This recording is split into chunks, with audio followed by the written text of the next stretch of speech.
I'm Dr. Brett DePoyster with the Aquarium Vet, and in this video, we're going to discuss testing ammonia levels and how to interpret the test results.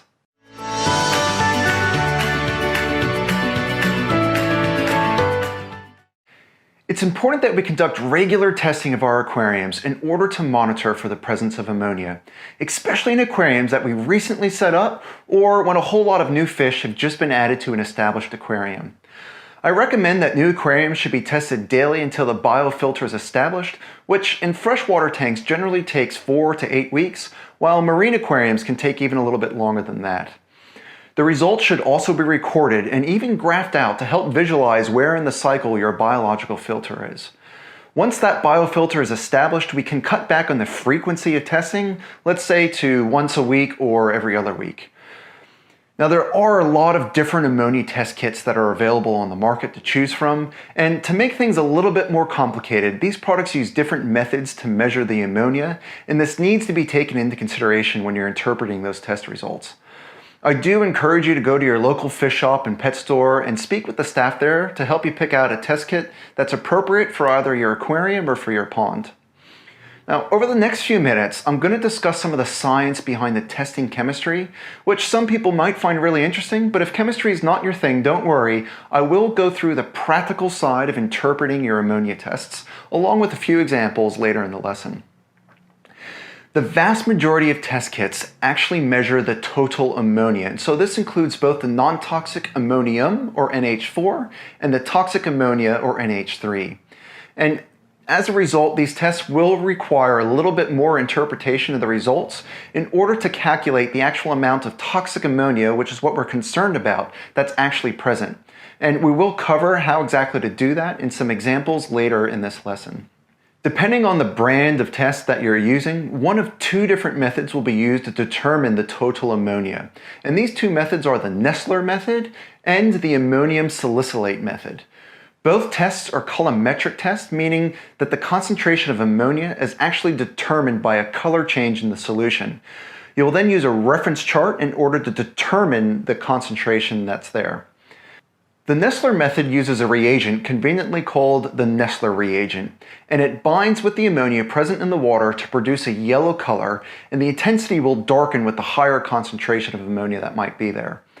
The color reference card supplied with your test kit is then used to determine the concentration of total ammonia that's present. Nessler-based test kits have several disadvantages. The first is that the Nessler reagent contains mercury, and care should be taken when handling and disposing of the reagents. I often see hobbyists using their fingers to cover the test tubes while they're mixing the water, instead of using the provided caps with the test. And this is not good practice. Not only can it interfere with the test results, but it can also be a potentially dangerous practice as that mercury can be toxic. Another disadvantage is that the Nessler reagent can interact with certain medications in the water and give false readings. For example, many of the commercially available treatments used to treat infections such as white spot disease are generally either formalin-based or copper-based, both of which can bind with the Nessler reagent, resulting in a falsely elevated total ammonia reading. Another thing that can interfere with the tests are many of the ammonia locking or binding agents that's used in ammonia toxicity. And those binding agents will bind the ammonia, making it not toxic.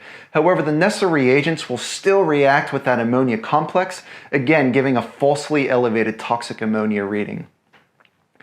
The second and most common method of testing ammonia utilizes the ammonia salicylate method. And the advantages over the Nessler method is that there's no mercury-based reagents, so it's safer to use, and also the results are not affected by formalin treatments or the ammonia locking agents. Results from both of those tests give us total ammonia. And now recall, this includes both toxic NH3 and the less toxic ammonium, or NH4. And so in order to get a better interpretation of those results, we need to consider two other important water quality parameters that affect that balance of a toxic ammonia and the less toxic ammonium. In freshwater tanks, this includes temperature and the pH, and in marine systems, the salinity must also be considered. So let's walk through a few examples of how to interpret those ammonia test results. In the first two examples, we're going to see how different temperatures and pH will have an effect on the amount of toxic ammonia present in freshwater aquariums. As I've mentioned earlier in the lesson, Most of the commercial home aquarium ammonia testing kits measure the total ammonia nitrogen, or the TAN. And to determine the actual amount of toxic ammonia, or NH3, we need to perform further calculations to determine the actual amount of ammonia that's present. In order to do these calculations, three things are required. The first is the temperature of the aquarium water. The second is the pH of the water. And lastly, a chart to help with the calculations. And this chart typically comes with the ammonia test kit. In both of our examples that we're about to go through, we will have a test result of 1 meg per mil, or 1 ppm of total ammonia nitrogen. And in the first example, it's an aquarium with discus, and it's maintained with a temperature of 28 degrees Celsius, or that's 82.4 degrees Fahrenheit, and a pH of 6.6, and as we said, a TAN of 1 meg per mil, or 1 ppm. This chart is specifically used for freshwater aquariums that has a salinity of 0, and it will help determine what conversion factor we need to use to determine the amount of ammonia, or NH3, that's present. The first step is to locate the temperature at the top of the chart. And in this example, our discus are maintained at 28 degrees Celsius, which is circled here. Next, locate the pH on the left-hand side of the chart, and in this example is 6.6 and now circled. We then use this conversion factor from where these two data points intersect, which in this example is 0.003. Finally, we will multiply the TAN by this conversion factor to get the total ammonia. So the math is pretty straightforward here, and we'll multiply 1 ppm by the conversion factor of 0.003, which equals 0.003 ppm of NH3, and this is below the toxic level of free ammonia. Now in our second example, the TAN measured is still the same, so we have that 1 ppm. However, instead of discus, we have African cichlids in this aquarium, which is maintained with a much higher pH of 8.2 and a temperature of 24 degrees Celsius, or 75.2 degrees Fahrenheit. Going to the chart again, we first locate the temperature at the top of the chart, followed by the pH to the left of the chart, and then we find that conversion factor where these two parameters intersect. So, in this case, it's 0.077. Finally, we multiply that TAN reading of 1 ppm by the conversion factor of 0.077, and we get a reading of 0.077 ppm of ammonia, or NH3, which is toxic to the fish. Now in these two examples, we can see that despite the same TAN reading, there's quite different percentages of toxic ammonia, or NH3, that's present directly due to the effects that pH and the temperature have on the amount of ammonia or ammonium that's present. Now in this third example and final example, we're going to be looking at a marine tank. And here, we actually are going to be using a different chart to determine the conversion factor. This chart considers the effect of salinity on the percentage of toxic ammonia that is present, and as with our freshwater samples, we still need the pH and the temperature of that aquarium water. The chart used here is designed for an aquarium of full salinity, or 35 parts per thousand, which is the same as saying 35 grams of salt per liter. And, as with the freshwater examples, locate the temperature at the top of the chart, the pH at the left of the chart, and get the conversion factor where these two values intersect. And in this example, it is 0.062.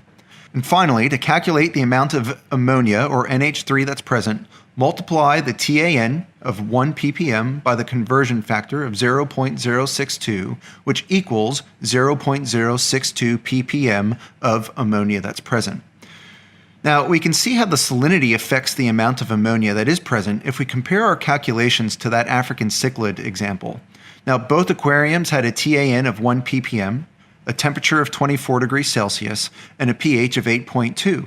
The main difference is that salinity of 0 ppt and 35 ppt. And we can see that the freshwater aquarium has a lot more available NH3 that's present compared to the marine aquarium. Recall from the ammonia lesson that this occurs because salinity will cause a shift towards the right of the equilibrium equation towards the ammonium, or NH4 molecule, being the predominant form. There you have it, a comprehensive review of ammonia testing. The key thing to remember is that ideally we want to achieve an ammonia level of 0, as levels even as low as 0.02 ppm can be toxic to our fish. This is such an important factor, and that's why it's so critical that we routinely test the ammonia levels in our tanks and prevent any health impacts that could occur to our fish. These impacts and how to deal with ammonia toxicity will be discussed in future lessons, so I'll see you then.